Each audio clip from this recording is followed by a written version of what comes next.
Olá pessoal, sejam todos bem-vindos a mais um episódio. E hoje estou aqui novamente com o Pedro, né, para falar sobre um assunto bem interessante. Fala aí, Pedro, fique à vontade. Opa, tudo bom, gente? Hoje estamos aqui com mais uma aula, né? A aula de hoje sobre esoterismo. Exatamente, pessoal. E para quem gosta desse tipo de assunto, né, saiba que é um assunto complicado, tá? E é por isso que nós vamos introduzir como conceitos de, bem, o que é esoterismo de fato, o que é exoterismo, né? Da onde surgiu, de onde foi cunhado esse termo inicialmente, né? Quem que primeiro falou dele assim de maneira mais geral no Ocidente e quando que o estudo do esoterismo começou a surgir, né? É interessante fazer esse tipo de bifurcação, esse tipo de separação, porque nós vemos que tem muita gente que simplesmente coloca, acho que na verdade 99% simplesmente coloca tudo que envolve espiritualidade, a magia, ocultismo, etc, etc, no grupo de esoterismo, sendo que o negócio não é bem assim, sabe? É algo bem mais específico, algo bem mais centrado em uma coisa que primeiro foi dito, tá, pelo René Guénon, o fundador da escola tradicionalista. Depois vem o Frioff Chon, o Martlins, o Kumarasan e etc. Tá? Todo aquele pessoal que vocês conhecem, Tutu Bocart. E então eu vou introduzir esse conceito. Não sei se o Pedro quer falar alguma coisa, quer dar uma iniciada, senão continuo falando aqui. Pode ir. Perfeito. Bem, eu gostaria de perguntar aqui para vocês, tá? Evidente, vocês podem escrever no comentário ou pensar consigo mesmo. O que é esoterismo, né? E o que é exoterismo? Você pode provavelmente ter uma definição na sua cabeça, mas pense ao contrário. Pense e se esse conceito estiver completamente errado? E se ele estiver mais ou menos certo? Por que ele está mais ou menos certo? Então, você pode pausar isso daqui durante uns 3 minutinhos e pensar nisso. Depois você volta. Por que disso? Porque, bem, a maioria das pessoas, especialmente no Brasil, tem uma concepção formada, né, a respeito de tudo, sem base alguma e que é extremamente é, imutável, sabe? Sério, o indivíduo tem uma opinião idiota que ele não muda por coisa nenhuma. Então, é necessário que vocês percam essa mania, tá? Para vocês iniciarem qualquer tipo de assunto tradicional.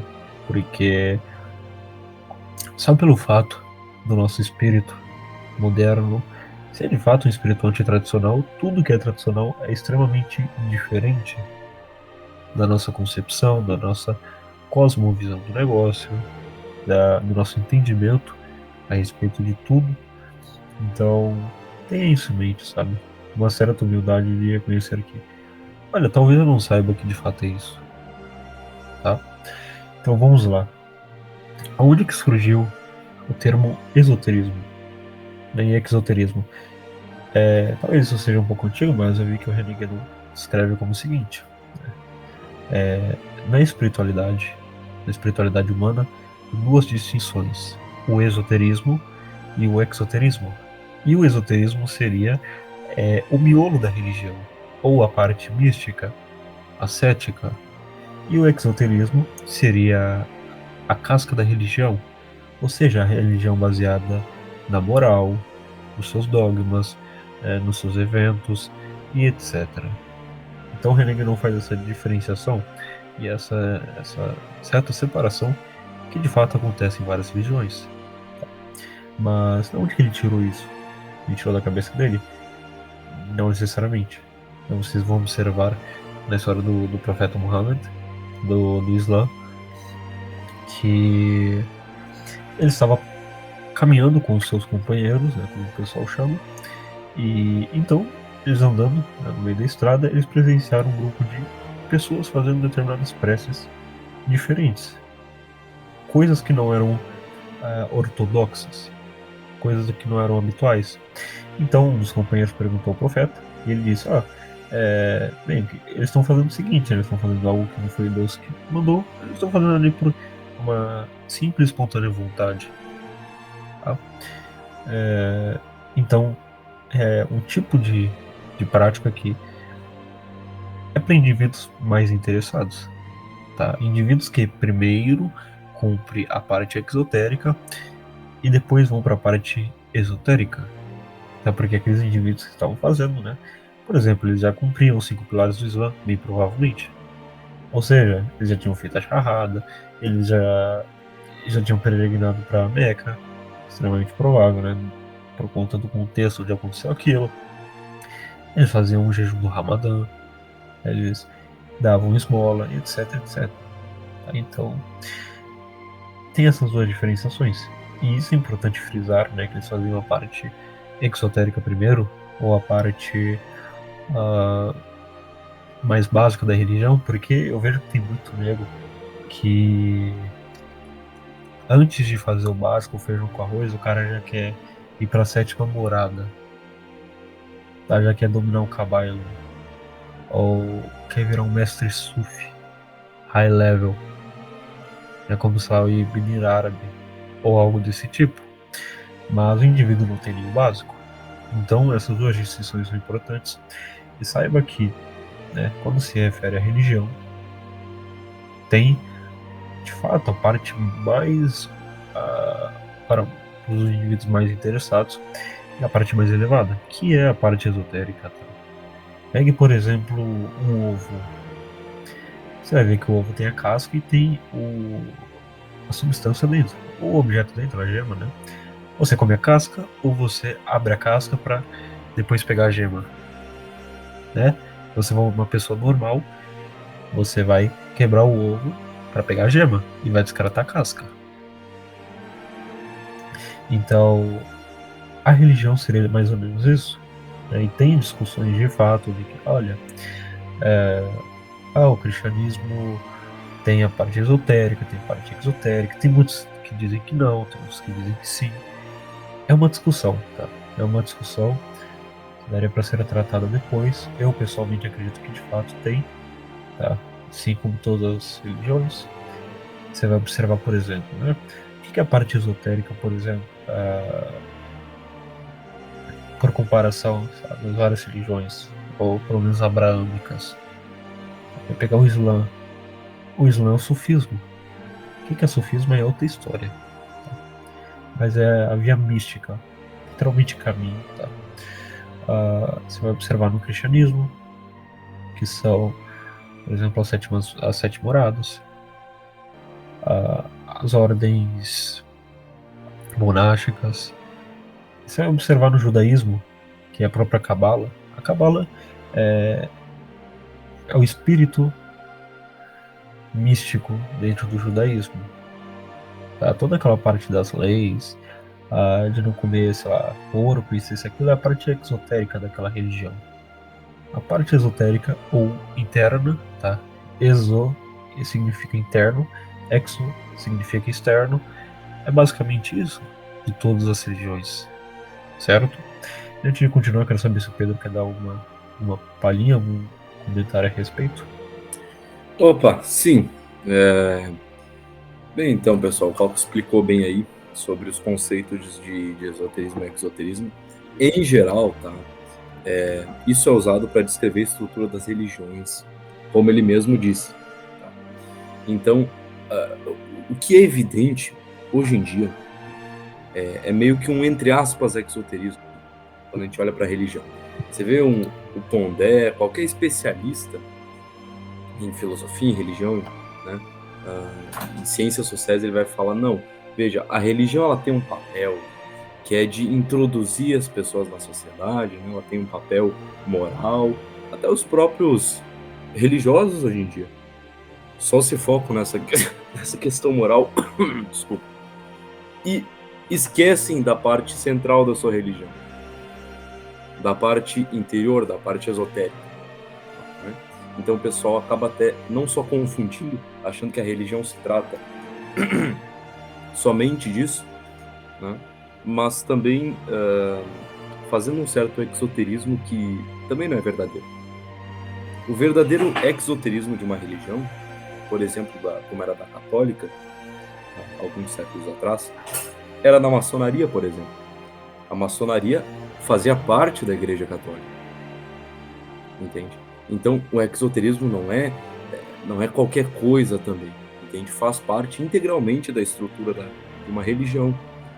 Então, se chamava ordens de ofício, ordens que iniciam as pessoas sobre os mistérios do mundo, os pequenos mistérios. Olha só. Então, olha como hoje em dia a visão de religião está completamente deturpada.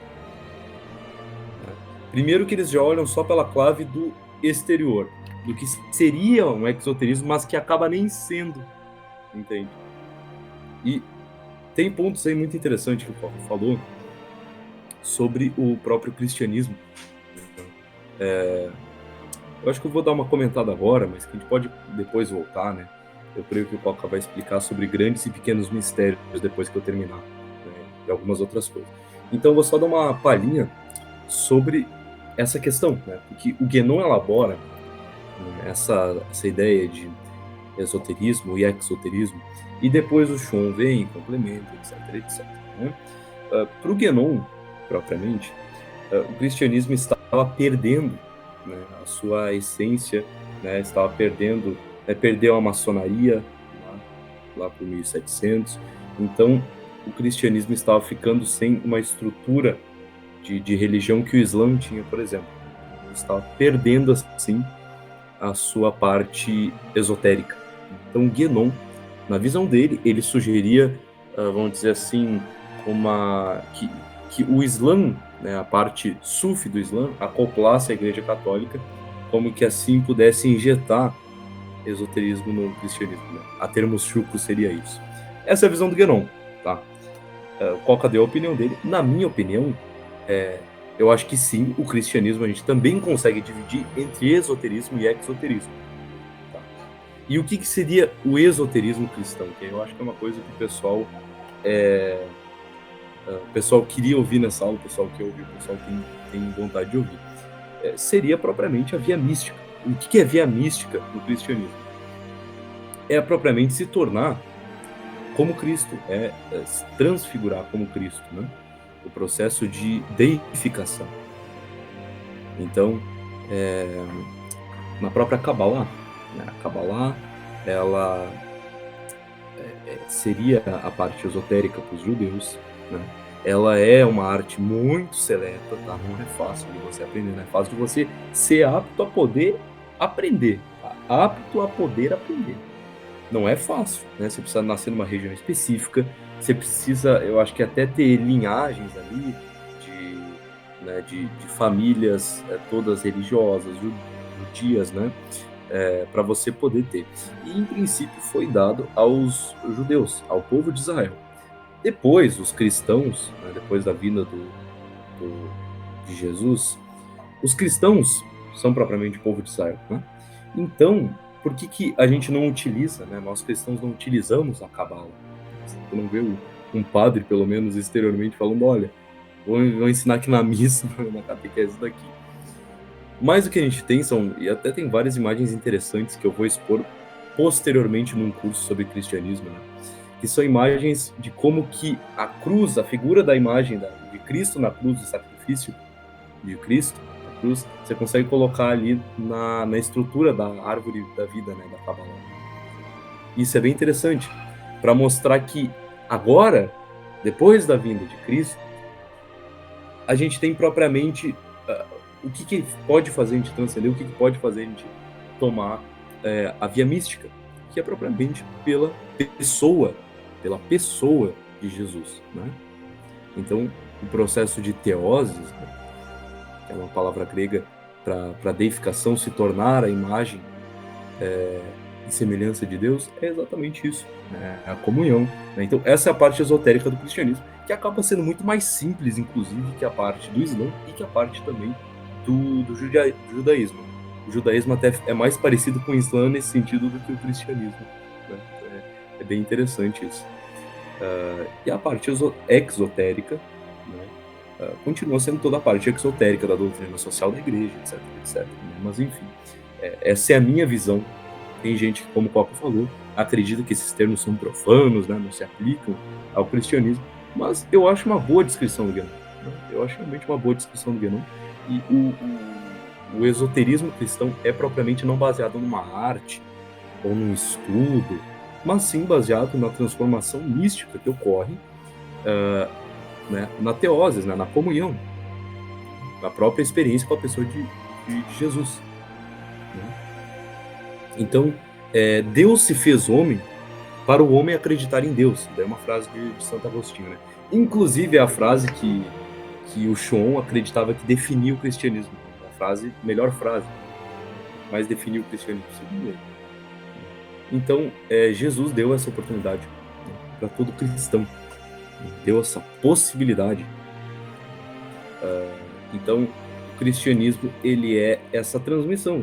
O esoterismo dele não tem como você entender, como que eu não queria, de uma forma externa, de uma forma bonitinha, de uma forma organizadinha, como é no Islã. É diferente.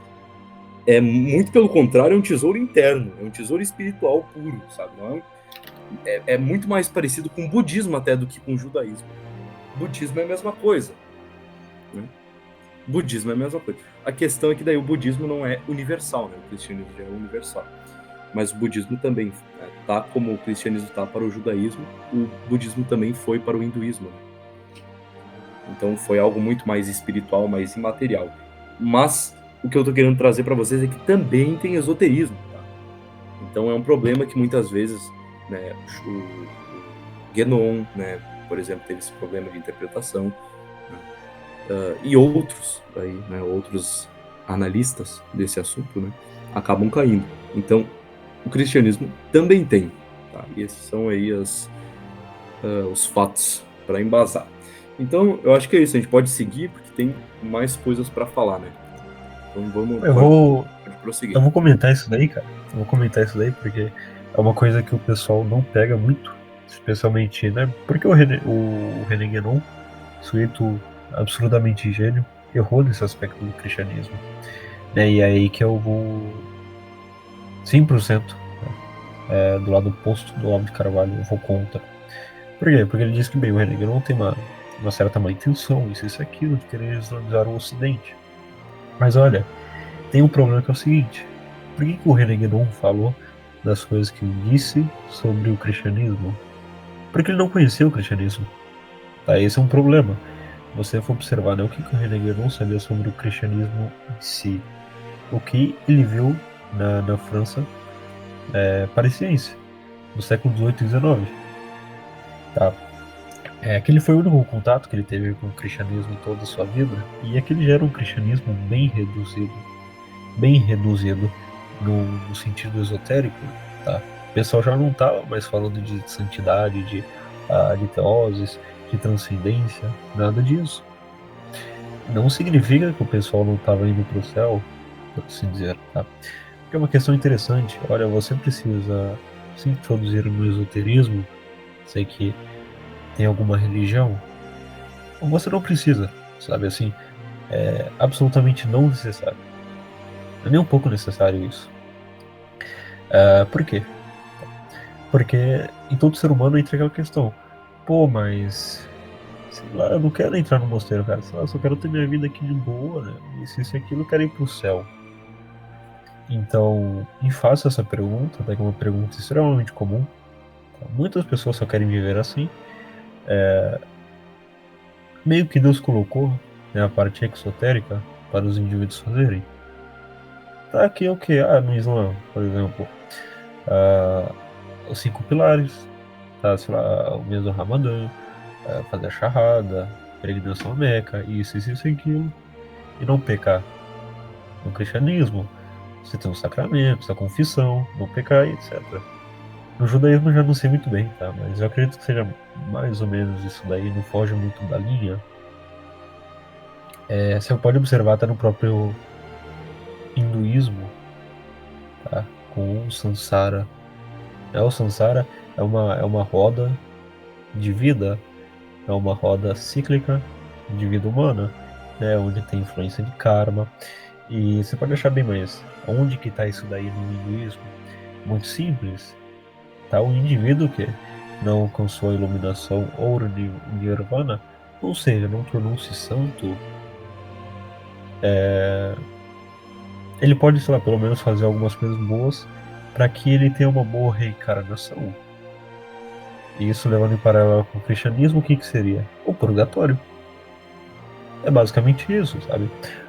Na Samsara, bem, o indivíduo tem um karma bom, né, ele fez muita coisa boa, ele vai nascer num estágio muito mais facilitado para que ele alcance o Nirvana.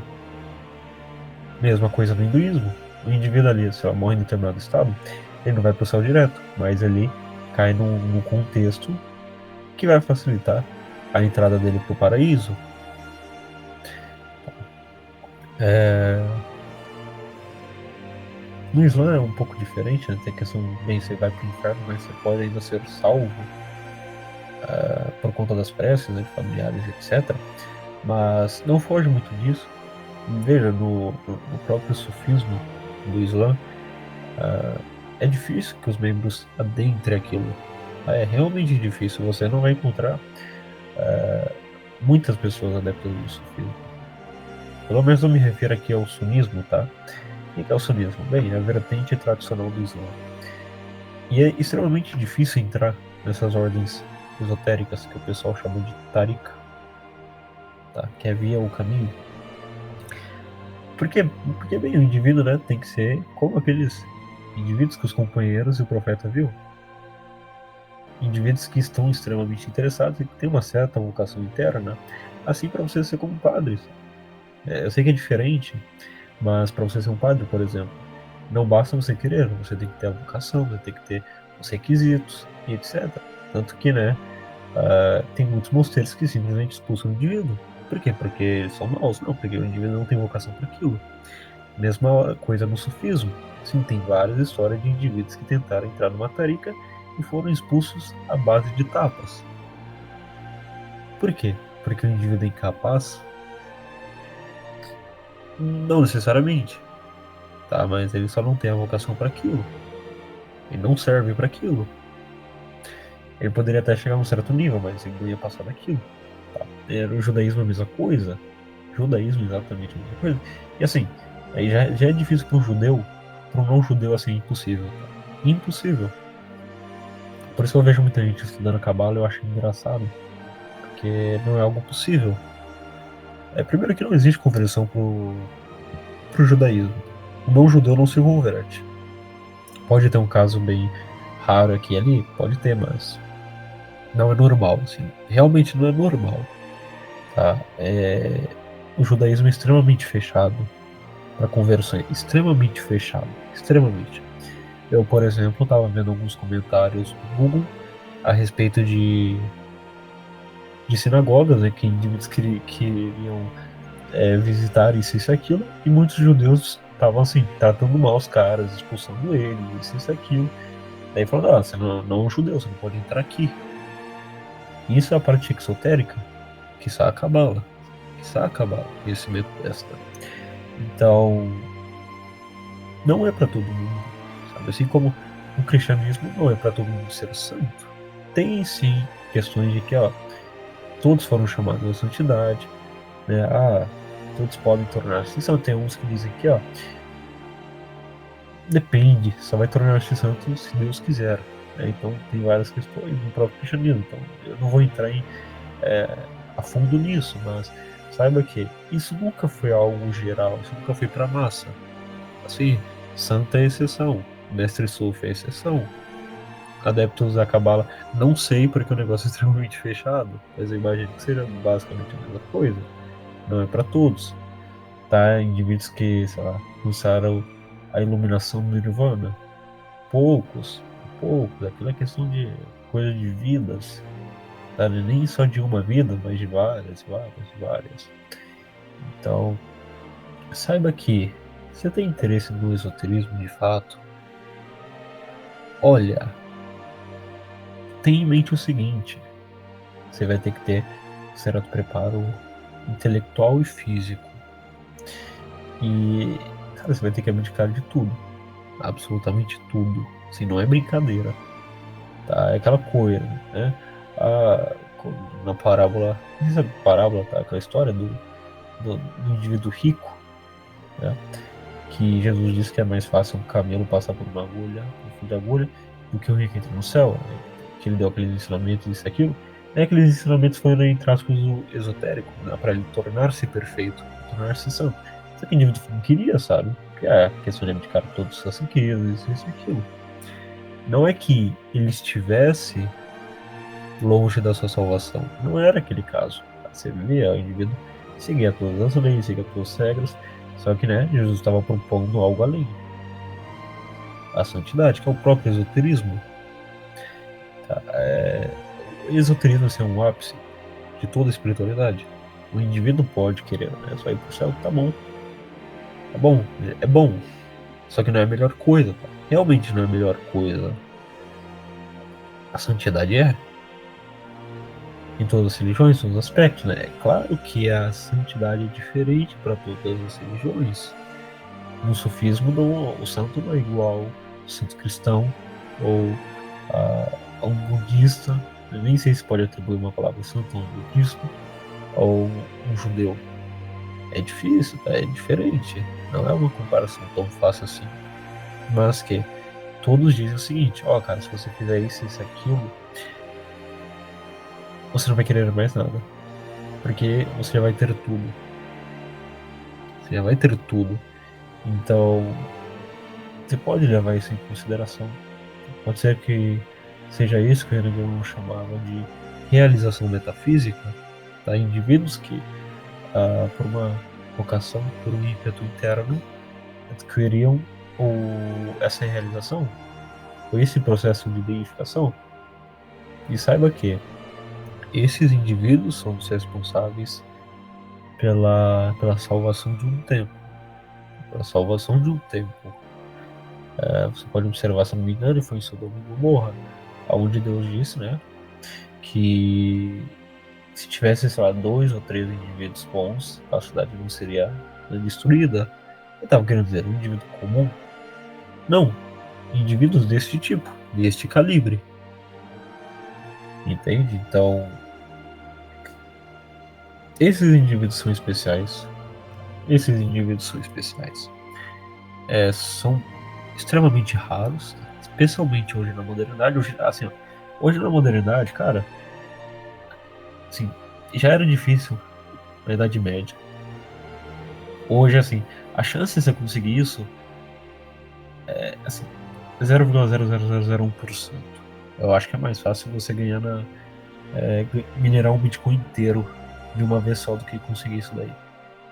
Extremamente difícil, porque vai ter toda uma sociedade, assim, não é só a sociedade, assim, o mundo inteiro vai contra você. Assim, você pode pegar intelectuais, você pode pegar sacerdotes, você pode pegar sheiks, cara, vai todo mundo contra você. Você não vai ter absolutamente ninguém. Você não vai ter absolutamente. Assim, é um processo muito difícil. Tá? Adquirir essa realização metafísica. E se você tem isso, provavelmente as outras pessoas já estão vendo. Porque é algo extremamente. Claro, é como um candelabro. Assim, é impossível não ser notado. Então, provavelmente, se você tem esse chamado, essa educação, essa narrativa, primeiro, você vai conseguir realizar, tá? Provavelmente você vai conseguir realizar. E isso já é aparente. Isso já é aparente. Acho que é mais ou menos isso, né? Essa pequena parte. Tem bastante para falar, mas só um comentário para o Pedro quis dizer. Muito bem, muito bom. É exatamente, né? Exatamente. São questões aí importantes que a gente tem que abordar, porque às vezes o adolescente, né, o jovem entra no termo esoterismo, começa a estudar e começa a cometer um monte de erros. Começa a cometer um monte de erros, né? Ele não consegue compreender que, olha, você comparar a semelhança das religiões é você comparar as diferenças delas, sabe? É a primeira coisa. Então, se você vai aplicando critério a uma, você tem que traduzir, sabe? Como se fosse em outra língua. Pega e traduz uma frase do chinês clássico pro brasileiro, literalmente, sabe? Você vai ver o que vai sair. Vai sair algo muito, muito estranho. Então você tem que ter essas traduções. Acho que o Coca até depois, se ele quiser, que ele se estenda um pouco sobre como é no próprio Islã, né? Já que, né, eu sou respectivamente cristão e o Coca respectivamente islâmico, seria interessante a gente dar pelo menos a visão da nossa religião sobre isso, né? Mas no cristianismo em geral é interessante, né? Como que se baseia propriamente nessa experiência de Cristo. Então, o homem no Jardim do Éden, ele perde a semelhança com Deus, né? O homem foi feito à imagem e à semelhança. Por que a semelhança? Porque ele estava no Éden. Então lá ele tinha a semelhança com Deus. Lá ele era parecido com Deus. Lá ele estava na harmonia de Deus. Por que a queda? Porque a queda, ela mostra pra gente algo descendente. Um princípio descendente que descende. Que não é luminoso. Que sai do luminoso e vai para baixo. Então é como se fosse uma confluência de dois planos. O plano da terra, das coisas materiais e de Deus. Por isso que jardim do Éden, sabe? Então, ali no pecado original, o que acontece é que o ser humano, ele sai dessa semelhança. Então ele se distancia do princípio luminoso, né? Por isso a queda, você entendeu? E daí, Jesus Cristo, né? Vamos simplificar isso. Jesus Cristo vem depois para possibilitar a gente de transcender, porque na visão cristã, você não poderia fazer por você mesmo isso. Se o ser humano errou como ser, né, e a gente vê, olha, como que a gente vê que não era, né, sabe, essa história não é tão exatamente assim, a gente não nasceu num mundo de dificuldade. Como que a gente vê isso? É só olhar para o mundo, é só olhar para a morte. A morte é, assim, o que atesta que o mundo não é perfeito. Nada é perfeito. Nada é perfeito, as pessoas não são perfeitas, a vida não é perfeita porque ela acaba também, né? Mas o cristão crê na verdadeira vida. Então, até as artes tradicionais, olha que eu sou um grande estudioso, mas eu tenho que admitir, há algumas falhas na astrologia. Se você for um especialista, você consegue notar e enumerar várias, entende? Mas olha, a astrologia não é uma arte tradicional. Olha, isso mostra pra gente de que tudo é falho. Nada é perfeito, você entendeu? O mundo é sofrimento. Em Eclesiastes, eu acho que é 1-3, Salomão fala disso. Olha, o que é hoje já não é amanhã. E por mais que eu tenha mais bens e coisas e riquezas e mulheres, eu vou ser o homem mais pobre de todos, entende? É porque o cristianismo é uma lição de que, olha, a verdadeira transformação é interior, entende? Então, quando Cristo acontecia isso, a pessoa, o judeu, o jovem rico, vinha argumentar em algum plano e Cristo respondia em outro, né? Então, nessa parábola, né, que Cristo fala sobre o alfinete e o camelo, para o jovem rico, era exatamente sobre isso. Ele estava falando de um outro plano que você precisa ter para ser salvo, entende? Ou quando Cristo diz, no reino dos céus, meu Pai tirará coisas velhas e novas, né, de dois baús distintos. O que ele está dizendo ali?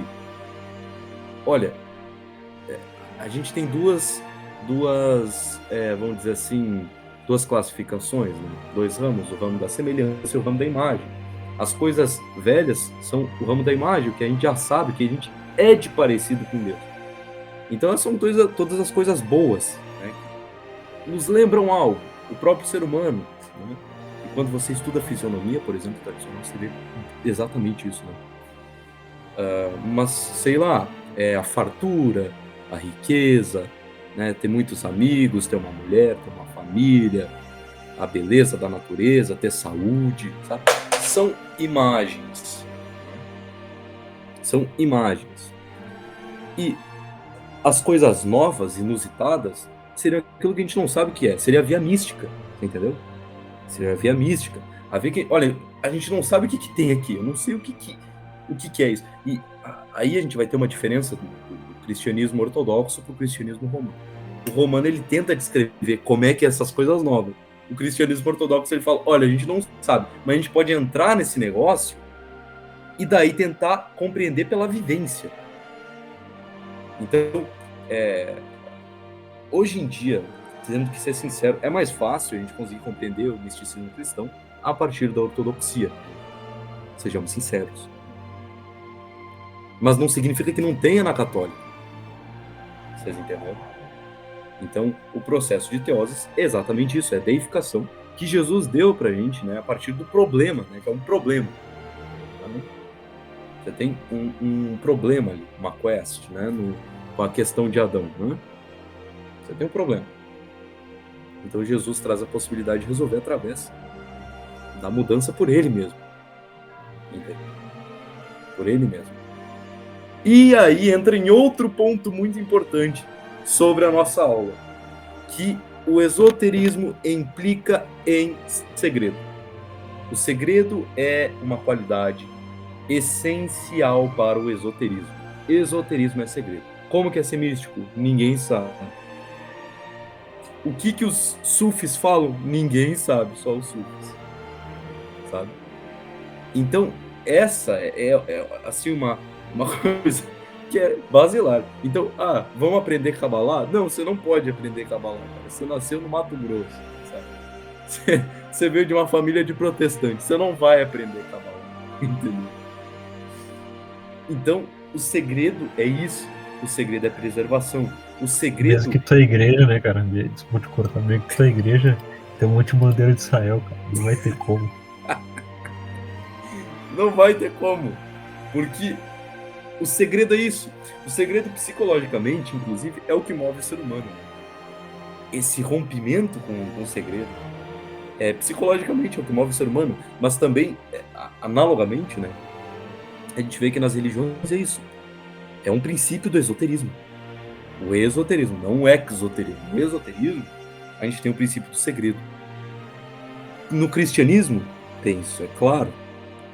Como que Deus se fez homem? Como que Deus é 3 em 1? Me argumenta logicamente, teologicamente. Olha, eu não sei. Eis o mistério da fé. Né? Como tem na missa. Aí o que o fiel responde? Né? Anunciamos, Senhor, a vossa ressurreição.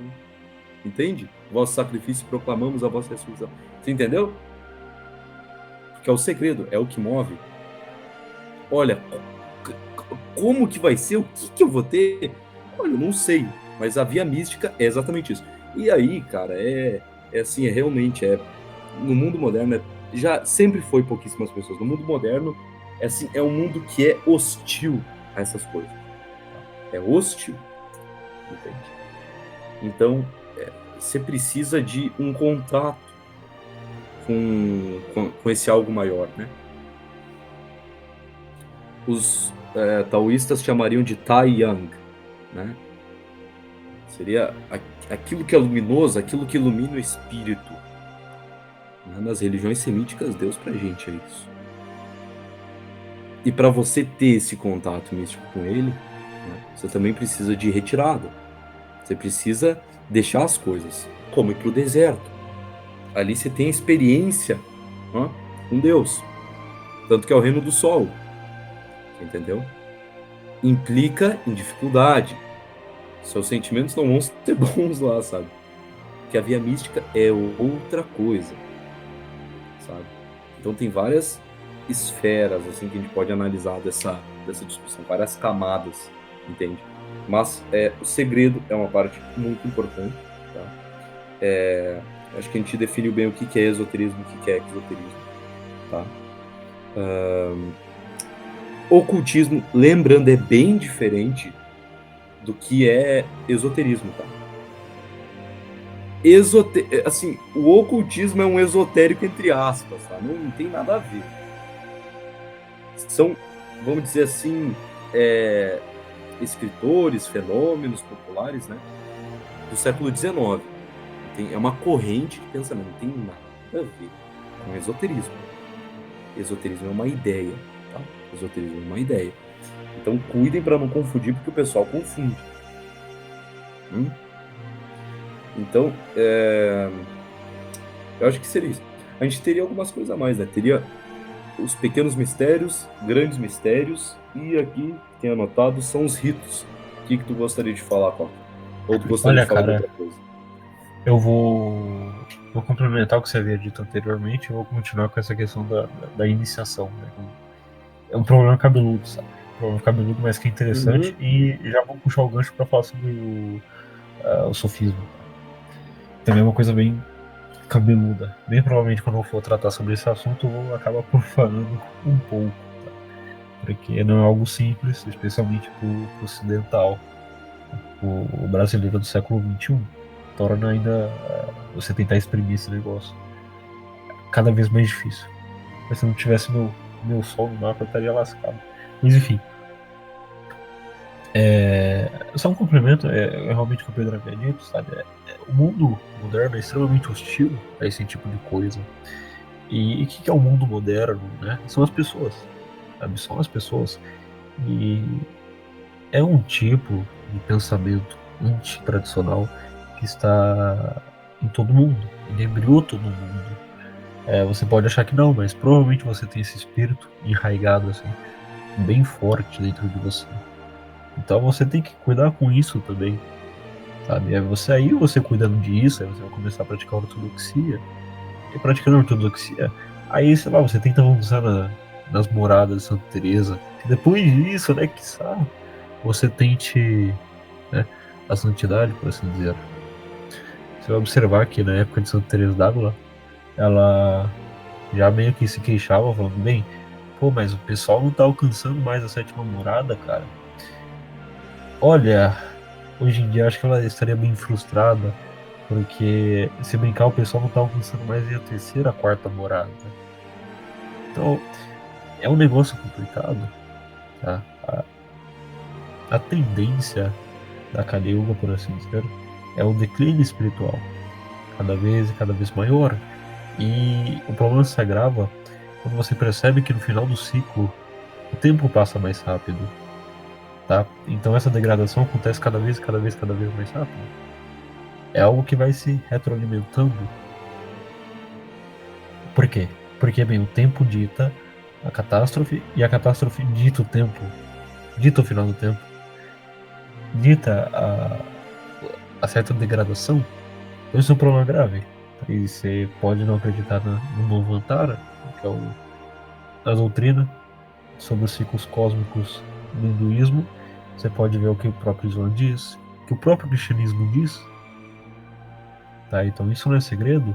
Os dias estão se abreviando cada vez mais. É, essa tendência a queda na espiritualidade, cada vez e cada vez maior. Então, vai com calma, tá? Vai com calma, assim, preserve o que restou de tradição. Isso é o mais importante, por enquanto. Tá? Por enquanto, tô dizendo que você não deve tentar. Não, não é isso. Só que, cara, esteja muito ciente da situação. Seja especialmente ciente da sua situação, tá? Saiba que, ó, esse tipo de coisa é até um certo ponto simples. Isso que não é fácil. Por exemplo, você vai fazer um levantamento terra na academia. Você vai pegar 100, 200 quilos. Cara, na prática é muito fácil. Na teoria é muito fácil. Pô, muito fácil deixar a barra próximo do joelho, isso, aquilo, né? Vai perto do joelho, não, perto da perna, né? Vai lá, isso, aquilo, puxa, né? Só que, cara, já tentou levantar 200 quilos?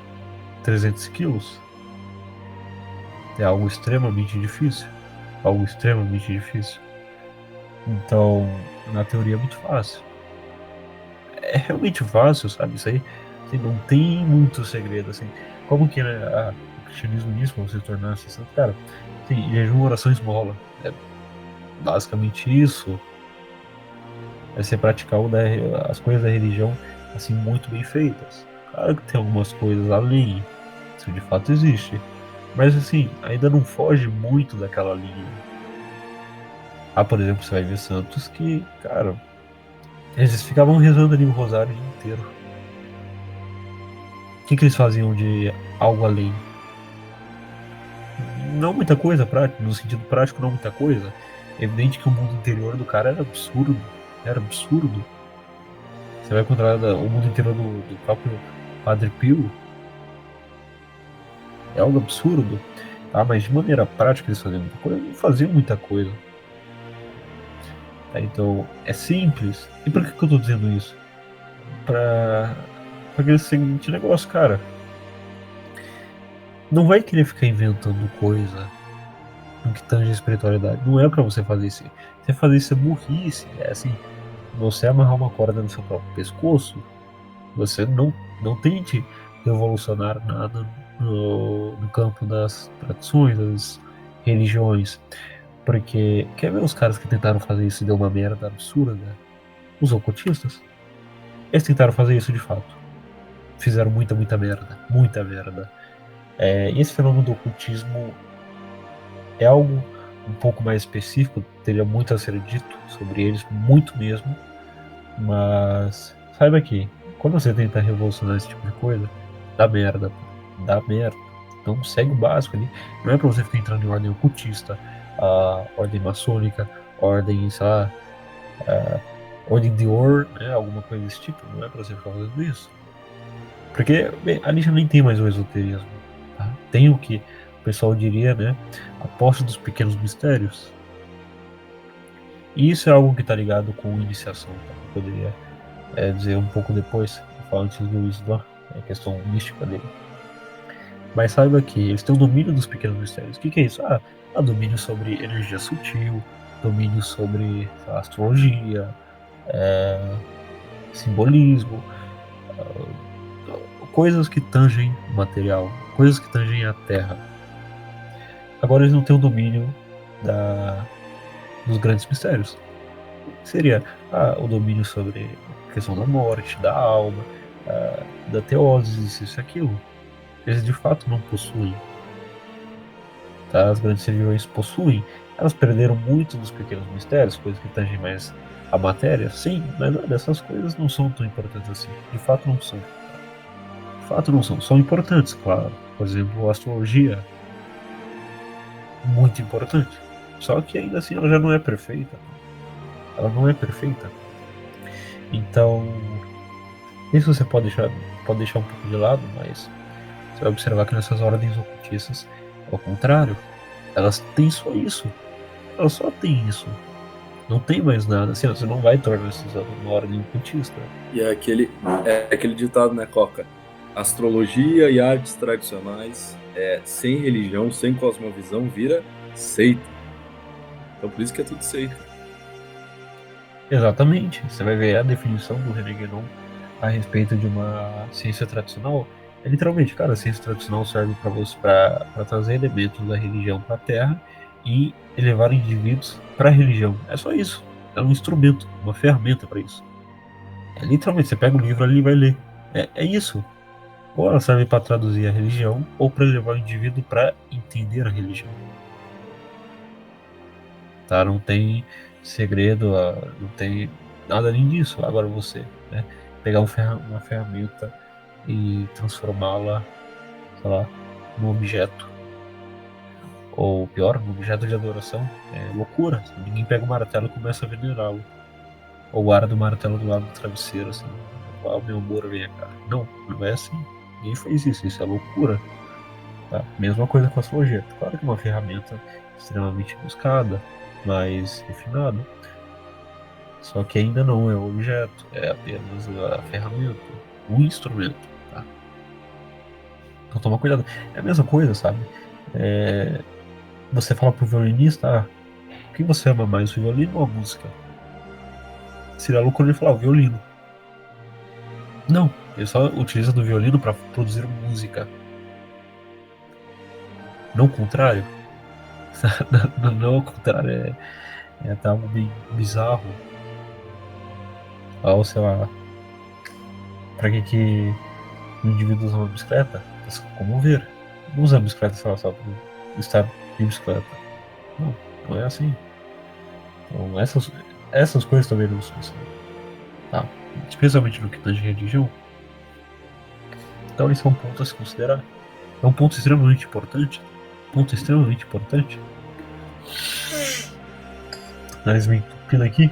Então, tá ocasionando isso. Mas enfim, vamos continuar. Vamos falar agora um pouquinho, né? Depois na volta na questão das iniciações, etc. Né? Eu vou falar um pouquinho da questão do Islã. Que olha, eu vou profanar isso aqui sem querer tentar dar o meu melhor, mas é uma questão complicada, tá? Questão complicada. Por quê? Você vai observar o próprio Islã. Né?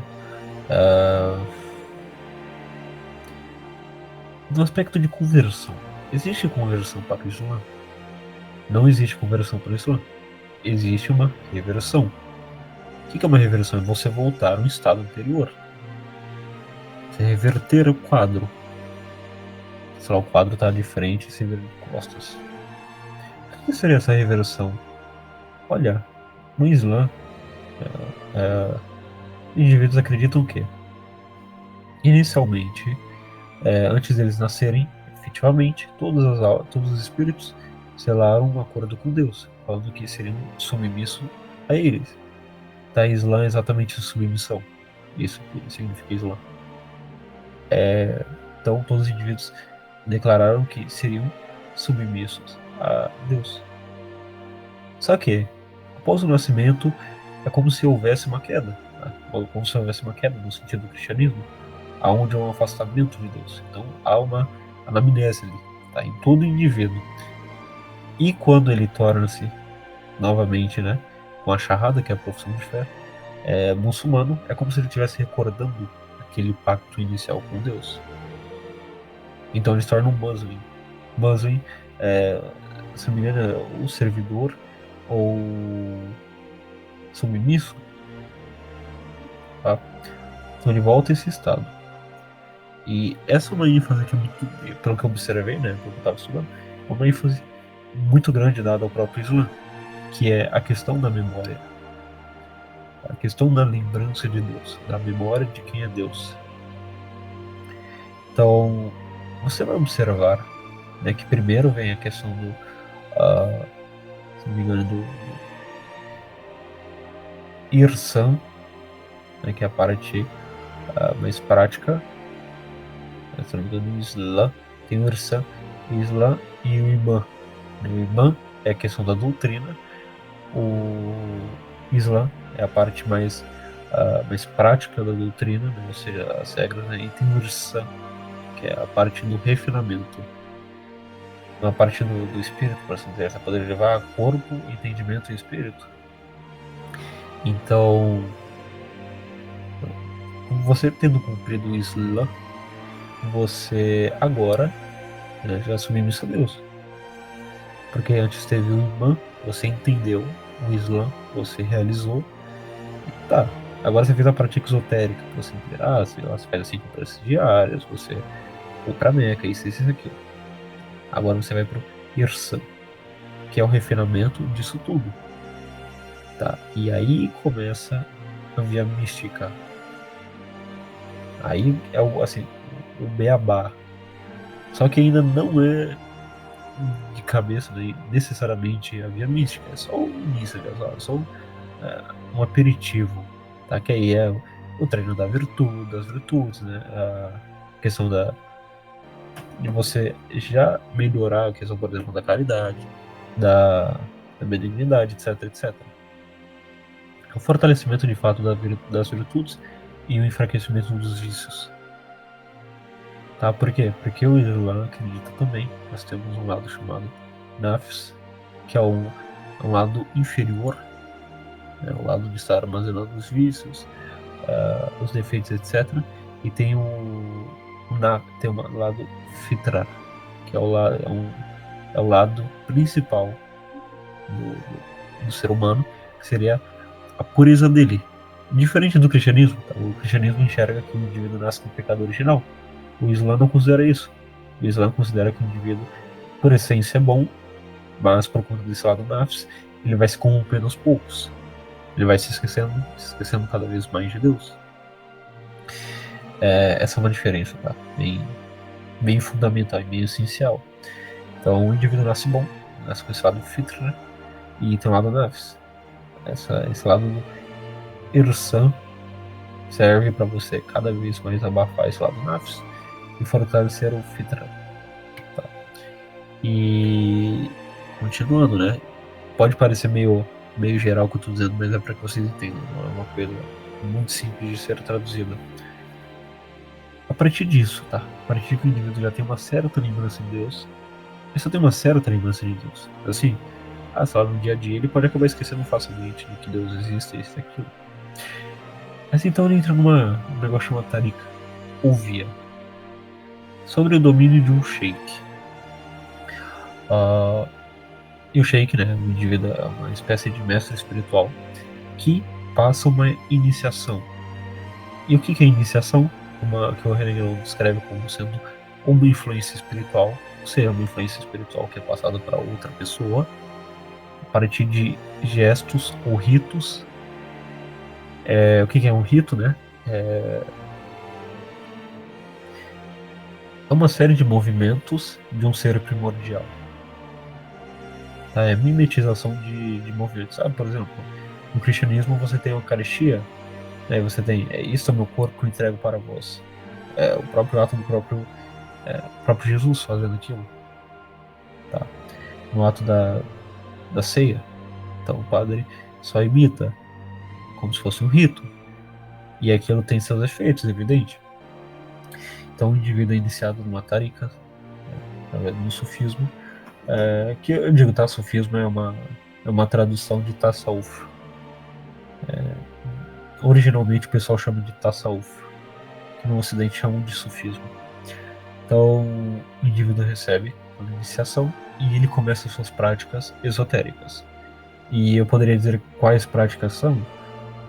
Algumas, tá? Porque, como Pedro disse, tem muita questão do mistério e muitas ordens ocultam muitas coisas, porque muitas dessas coisas são muito perigosas, tá? Para o indivíduo que não tem preparo. Por exemplo, eu não vou passar essa prática, senão o indivíduo vai acabar ficando. O Jorge vai se ferrar, porque é uma prática que deixa o rapaz louco, tá? Eu não vou passar lá por completo, mas funciona como uma repetição do nome de Allah algumas vezes, né? Não vou dizer como e de maneira específica, mas se você repetir desta maneira, você acaba ficando louco. Tá? Se você não tiver um preparo, sim, para um mestre sufi não vai ter problema nenhum, mas para um indivíduo normal ele vai ficar louco. Então esse tipo de prática, esse tipo de rito é algo que é bem protegido por conta de uma certa segurança no meio social. Sei lá, como você pegasse uma bazuca e descer na mão de um macaco, o que ia acontecer? Ia dar merda. Então isso é bem ocultado. Mas o indivíduo entrando dentro da tarika, dentro dessa ordem esotérica, ele vai fazer vários e vários ritos. E desses vários e vários ritos, muitos têm a finalidade de entrar num transe espiritual. Um transe que vai ter uma certa ligação com Deus. A partir de quê? A partir das coisas que ele mandou fazer. Então, você pode acabar vendo, né, muitos muçulmanos às vezes numa roda, meio que girando, fazendo uma certa combinação de respiração. Aquilo é para induzir um estado místico, um transe místico. Tudo aquilo, né, todo aquele caso ritualístico tem uma finalidade, tem um símbolo, etc, né, porque o sheik fica no meio, as pessoas ficam em volta, como se fosse um círculo, etc. Né. Isso é papo outra hora. E o indivíduo fazendo muito disso, ele vai chegar a um certo ponto em que ele vai enxergar apenas Deus. Ele vai ter recordação perfeita de Deus. É como se ele visse todas as coisas em volta, continuasse assim com a percepção normal, mas que agora ele vê Deus em tudo. Não significa que todas as coisas sejam Deus, mas ele vê que a finalidade última de todas as coisas, etc, 24 horas por dia, veja que é 24 horas por dia, é o indivíduo só vê Deus. Basicamente isso, o indivíduo anda assim, embaixo dos olhos de Deus. Ele só vê isso, não tem mais nada. E assim, não é como se você tentasse imaginar, não, é literalmente o indivíduo com olhos abertos, ele tem esse estado. É um negócio assim assustador. Um negócio assustador, é como de fato ele estivesse do lado de Deus. Ele estivesse o vendo. Ele estivesse o presenciando, estivesse vendo ali a Deus observando ele fazendo isso, isso e aquilo. Tá? Então é como se fosse uma retomada, como se fosse uma volta daquela anamnésia fundamental. E essa ênfase é tão grande que você vai observar como que foi a queda no Islã, né? A queda do homem. Houve sim uma descida de patamar, só que não é exatamente como é no cristianismo. Porque no cristianismo, o homem meio que rebelou-se contra Deus. Ele falou, não, eu vou comer desse fruto aqui mesmo, Deus me proibindo. No Islã não foi bem isso. Tá? Enfim, né? Poderia argumentar vários pontos de ambos os lados, né? Porque foi isso, aquilo, não foi aquele outro, etc. Mas isso aí não cabe aqui. No Islã, o que aconteceu? Adão, não é que ele foi rebelde de fato com Deus, mas ele se esqueceu. Houve ali uma anamnésia, um esquecimento de supetão. Ele sem querer comeu a maçã, tá? Ele sem querer comeu a maçã. Não foi algo que ele pensou bem, eu vou fazer isso, aquilo, né? Não tô nem aí pra Deus, eu vou comer mesmo. Não, foi um esquecimento, sabe? Sei lá, a pessoa vira a cabeça aqui, ela tá dizendo, ela vira a cabeça e do outro lado, sei lá, uma criança vem e coloca um pedaço de carne na boca dela, tá? Então foi mais ou menos isso que aconteceu. Foi algo que veio de supetão. Porque, né, Deus colocou Adão na Terra para que ele evoluísse como indivíduo. Ele é um profeta, se eu não estou enganado. Então ele teria que lidar com indivíduos humanos para que ele evoluísse como indivíduo, melhorasse. E também tem um aspecto de teste, né? Porque bem, o indivíduo está na Terra, Deus está o testando. Deus está o testando.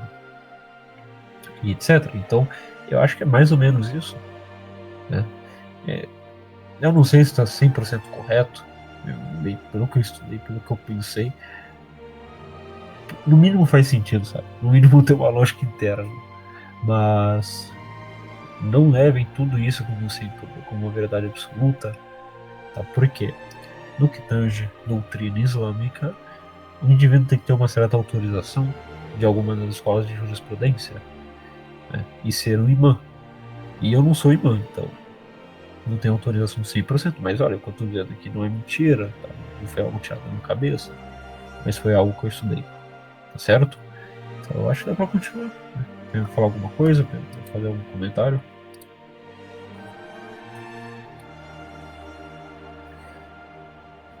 Muito interessante, muito interessante. Tá conseguindo me ouvir? Só- Tô conseguindo. Ah, bom. É que tem uma travada aqui. É bem interessante essa questão aí do esoterismo mesmo, enfim. Olha, já deu para falar um pouco sobre pequenos mistérios também, sobre iniciação, né? Acho que já falou bastante, né? Acho que então eu só queria dar uma palhinha aqui sobre aquela questão que tu falou, né? Quem que deve, quem não deve seguir essa introdução ali à mística, né?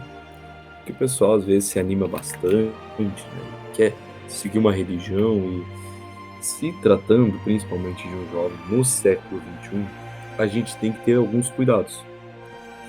Porque atualmente a gente está numa condição que nós não somos nem mais homens naturais, nem homens nem mulheres, né? Hoje em dia a gente está numa condição abaixo do natural. Sabe? Hoje em dia na modernidade a gente não está nem no natural. Então você não pode fazer como era na Idade Média, por exemplo. Você tem que ter um desenvolvimento inicial, você tem que ter um desenvolvimento humano, sabe?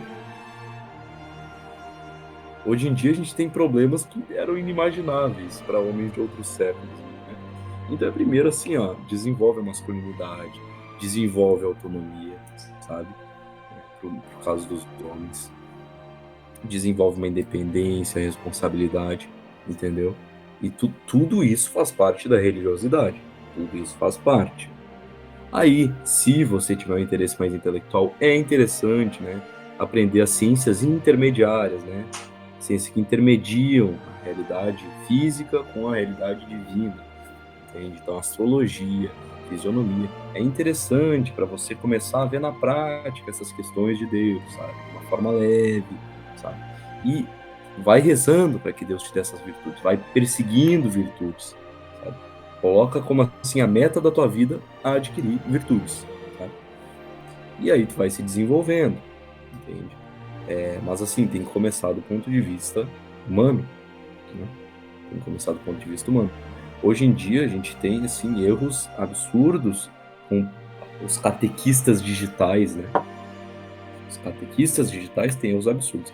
Aí você vê que a ideologia de gênero corrompeu até eles, entende? Porque eles, assim, quando eles vão falar de castidade, eles falam da mesma forma para todo mundo. Especialmente no Brasil, e especialmente no ramo protestante. A gente tem assim uma inferência de uma importância muito grande para a sexualidade, quase que doentio, sabe? Doentio. Isso daí é diabólico, tá? Isso daí é diabólico. Entende? E é um erro. Porque se você falar, a castidade tem o mesmo valor para o homem e para a mulher. É complicado, sabe? É complicado porque na prática não tem. Entende? A mulher, para a formação dela, realmente ela precisa para a formação humana, ela precisa. O homem precisa disso ou precisa mais de outra coisa? O homem precisa mais de coragem. Se o homem é casto, nossa, o cara é gente boa, é casto, tudo, mas não é corajoso, não adianta nada. Não adianta Vai ser uma absolutamente nada. mulher, né, cara? Vai ser uma mulher boazinha. Exatamente. Pô, você tá bom pra ser uma mulher. Entende? Cara, se a mulher for, tipo, casta, tá joia, cara. Que, tipo, ela vai ser uma mulher boazinha, mas, tipo, ela é uma mulher, ela deve ser isso mesmo. Agora o cara não. Exatamente. Então, assim, o que eu tô tentando trazer aqui, vocês veem como que não é só seguir a religião. Vocês veem que, olha, tenha calma, sabe? O processo de amadurecimento, né, das vistas da tradição, de todas as tradições, eu não sei como é que é no Islã, no caso, mas nas tradições orientais e na tradição cristã eu consigo dizer com propriedade. A adolescência, ou a chamada juventude antigamente, dura até os 35 anos. Tá? Então, amadurece junto com a religião, sabe? Mas sem se focar só na parte exotérica, só na parte dos mandamentos, que é uma parte exotérica, só na parte do... entende? É como um copo, né? O exoterismo, ou a doutrina de uma religião, as regrinhas, a instituição da religião e tudo, é como se fosse o copo, o vidro, a forma, né? O recipiente. E a água é como se fosse o esoterismo, o centro, a fé. Aí eu te faço uma pergunta. Para você tomar, você tá com sede, você quer tomar água. Para você tomar água, o que é mais importante, o copo ou o líquido? Sabe? Então, assim, a doutrina, essa parte exotérica, ela é difícil de desenvolver hoje em dia. Vai demorar mais tempo do que se tinha na Idade Média? Vai. Sabe? É um trabalho maior. É importante, né? Mas vai tempo. Então, se atente, vá com calma, né? Vai com calma. Né? E foca no que importa, sabe? Foca na sua fé. Porque se você não tem o líquido, você não toma água.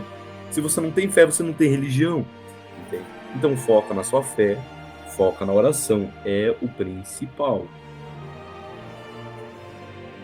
Né? Assim, é o primordial, é o imprescindível.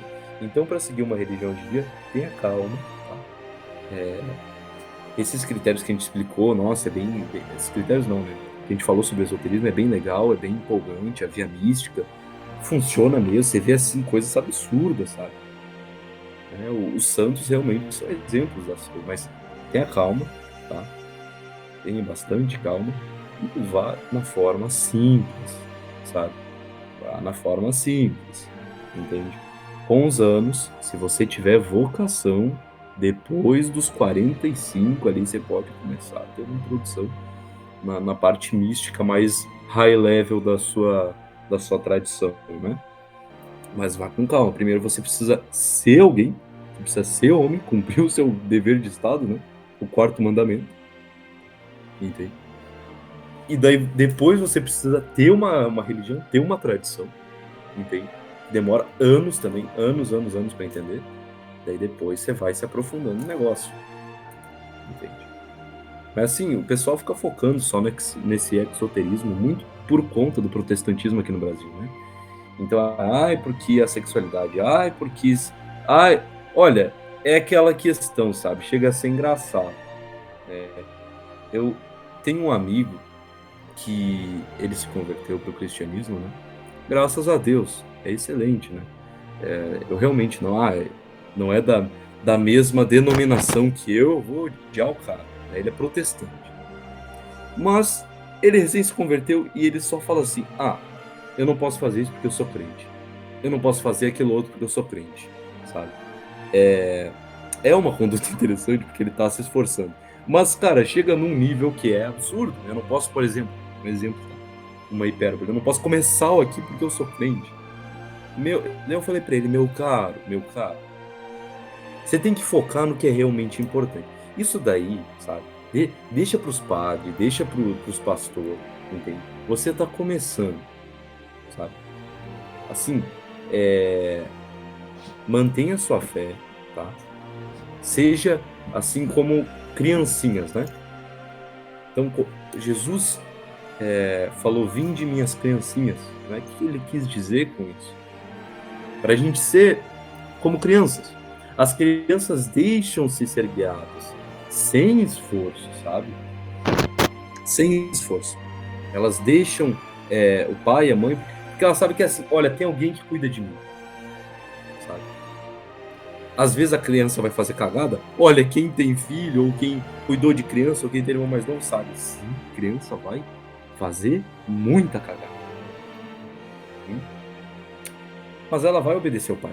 Idealmente, né? Ela vai obedecer o pai. O pai vai guiar ela. E no fundo, ela não se preocupa, porque ela sabe que tem alguém que faz as coisas por ela. Entende? Eu falei, olha, cara, né?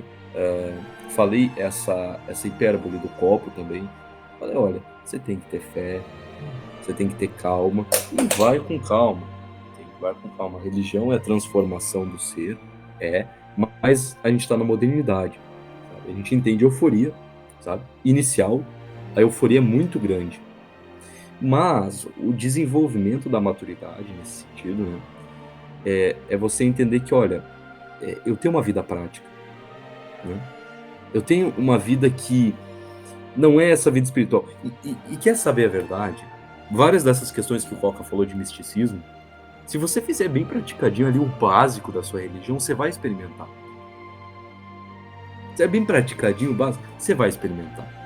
Reza um rosário bem rezado ali, várias vezes, vai na missa, ou no caso do Islã, pratica os pilares, no budismo, né? No taoísmo faz anuação, vai fazendo essas coisas. Assim, você vai sentir quando você estiver fazendo aquelas coisas, uma sensação de que, cara, isso daqui é o motivo da minha existência. E aqui eu tô fora da realidade de sofrimento, da realidade do mundo, sabe? Você sente isso. Você sente isso. Mas daí, depois você tem que voltar para trabalhar. Depois da missa de domingo tem o trabalho de segunda. Entendeu? Então, assim, também não adianta, eu vou na missa, mas eu não rezo, né, fora da igreja, e sou um bosta fora da igreja também. Não adianta nada. Então, assim, tem que ir com calma, né? Tem que ir com calma. E é como também a história de Platão, né? O mito da caverna. O mito da caverna, o pessoal tenta botar a explicação psicológica. Olha, calma, os filósofos modernos, os ideólogos, calma. Platão não estava importado com essas coisas não, tá? Platão não, a descrição psicológica. Não, Platão foi bem mais profundo, sabe? Baixa a bola. Platão ali no mito da caverna, ele estava falando o seguinte, olha, você tem uma realidade luminosa quando você vai de encontro com as coisas da sua religião. É o sol, é quando o cara sai da caverna. Mas depois você tem que voltar para a caverna, sabe? E você vai tentar comunicar isso para os outros, né, para sua realidade, você não consegue, entende? E o pessoal da caverna não vai levar, esse cara é louco aí. É análogo com as coisas do mundo, com as pessoas do nosso dia a dia. Então, a maturidade religiosa, saber balizar essas duas coisas, sabe? E saber entender que essa simplicidade do dia a dia, até dentro da caverna, você pode ter esse princípio luminoso. É como o Coca falou, aquela atividade de enxergar Deus em tudo não é para, agora eu sou um santo. É para fazer o seguinte, você entender e lembrar de Deus e saber que você depende dele. E tudo que existe por causa dele. Entende? Essa é a visão saudável. Entender que todos os acontecimentos, todas as coisas, toda a comida. Entende? E você ter gratidão. Você fala, olha, Deus também, com tudo isso, dentro da ordem que ele criou, ele me instituiu um cargo. Ele me instituiu alguma coisa para eu fazer de prático, que eu não vou poder contemplar só, mas que eu vou ter que agir, sabe? Então eu vou ter que sair do ramo da contemplação, da espiritualidade, para agir. Mas não significa que eu vou estar saindo da minha religião aí, sabe? Não tem nada a ver. Não tem nada a ver. Entende? Senão você vai virar um fanático, senão você vai... Assim, a chance de você só estar assim, não trabalhar, ficar no quarto assim, na casa da sua mãe, só fazendo as coisas, lendo PDF de religião lá, olha, eu sou um religioso, é muito grande. É que assim, né, cara, o pessoal também não percebe que, se pode cortar, tipo, o pessoal não percebe que Brahmani em seus braços, que é o Kshatriya, né, cara? Então você ia ter que agir, o bicho, hora ou outra ele vai ter que ser os braços de Deus, por assim dizer. Não pode ser só a cabeça Brahmani. Não, ele tem que agir, tem que ser Kshatriya, cara. Não vai dar certo o negócio. Se não fosse importante, né, Brahmani não teria os braços, teria a cabeça e as pernas, só isso. Não, mas ali tem. Tem por um motivo, porque é importante. Exatamente. É como o próprio símbolo do Tai Chi, né? Ou conhecido, né, por Yin e Yang. O que você tem ali? Você tem uma subida, você tem um princípio ascendente, que é o branco, o Yang, que sobe, e outro que desce. Só que assim, ali a gente tem uma ideia de movimento, as coisas se movimentam, entende? Então o processo da espiritualidade, e que fundamenta a própria realidade que a gente tem, todas as coisas, vem disso. A nossa realidade, ela se manifesta dessa forma. Deus, e essa propriamente é a manifestação de Deus na realidade. É como é assim. Então a gente tem uma subida, as coisas sobem, se tornam luminosas, né? E depois se põe, o sol se torna luminoso, vai até o meio-dia e depois ele vai se pondo. Entende? Então todo o estudo chinês, né, astrologia, arte tradicional, é sobre isso, né? Que os chineses pegam e tentam colocar até na mínima questão dietética, que olha, isso daqui é um elemento fogo, né? Por quê? Porque é análogo com a fase do Qi. O Qi é isso que eu falei, é o símbolo do Tai Chi, né? Então, ali tá as fases do Qi, a manifestação de Deus ali, né? E cada coisa vai ter uma qualidade, e cada coisa muda com o tempo, e pode mudar de qualidade. Então eu vou ingerir esse alimento aqui, porque analogamente eu tenho uma falta, por exemplo, desse elemento, né? Então, vocês conseguem ver que no Oriente eles têm uma visão muito mais vívida dessas questões. Então até para o oriental é mais fácil entender esse caminho religioso do que para o ocidental, sabe? Porque o problema do ocidental é realmente que assim, o materialismo que é tão enraizado na gente, que é É muito difícil da gente conseguir vencer ele, sabe? Mas faz esses passos, vai de pouquinho em pouquinho, sabe? Daí dá bom.